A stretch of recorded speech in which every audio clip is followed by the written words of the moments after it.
Alright everyone, welcome back. I apologize for the slight hiatus on making videos, but let me show you where I've been. A few weeks ago I posted a video called Home Improvement and DIY, basically showing you where we were at in the reno process on our project and expressing the importance of tackling anything and everything you can yourself. In that video I promised a follow-up, so let me show you what we've done and then we'll get into this week's tip. So this is where we were at in the last video.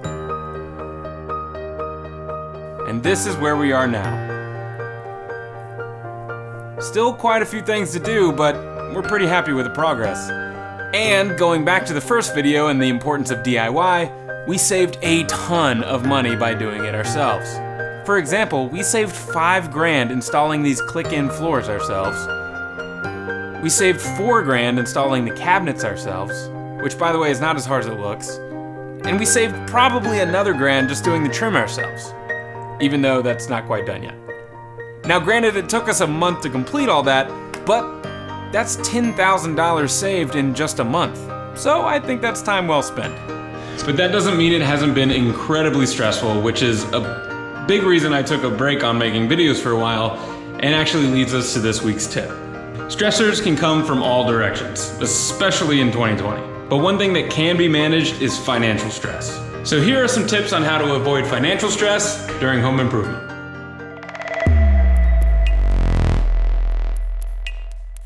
So here are my top 3 tips on avoiding financial stress during a home improvement project.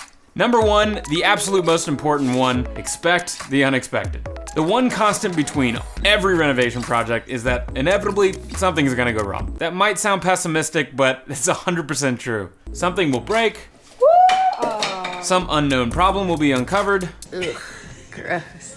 An extra expense will be thrown in the mix. But the point is, expect that is going to happen, budget for it as best you can in advance, and these unexpected events won't be nearly as stressful. Number 2 is to communicate and communicate often. 40% of divorces happen over finances. So whether you're the breadwinner, you have shared finances, or you're just in charge of spending all the money in a relationship, it's important to have frequent check-ins with your partner about finance, especially during a renovation. Finances don't have to be an uncomfortable conversation, and the project will be much less stressful if you and your partner remain on the same page throughout. And number 3, take a break. Not just physically, but financially as well. Pause the project and take a break from spending. It's easy during a renovation to feel like you're just hemorrhaging money, because oftentimes you are. But there's no reason you can't take a break from the spending and just breathe a little. Take a step back sometimes. Realize that there's not as big of a rush to complete what you're doing as you probably think, especially if you're doing it yourself, and especially if you're renovating your forever home. So pause the renovation for a bit. Maybe you'll have to walk on plywood for a month or 2 or 6. Or maybe you'll have to shower at the gym or cook on a camping stove for a while. You might think, oh, I can never live like that. Yes, you can.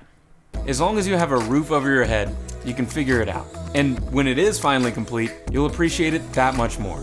I mentioned this in a previous video, but one way to achieve this is to do a spending fast. Kenna and I try to do this as much as possible, and it helps tremendously. Not just on our budget and being able to catch up, but mainly for my own mental health regarding finances. I get a little crazy when we just keep spending every day.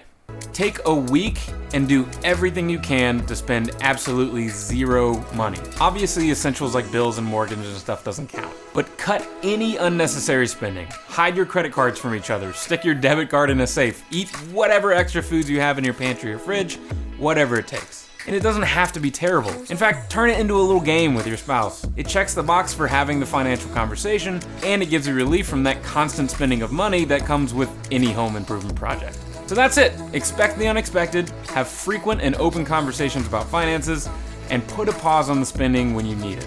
Those 3 things will help immensely with the financial stress that just comes with home improvement and DIY. Next week, we're going to talk about what to expect from the stock market during an election, so be sure to hit that subscribe button so you don't miss out. Thank you all so much for watching to the end. I hope you learned something, and I will see you next week.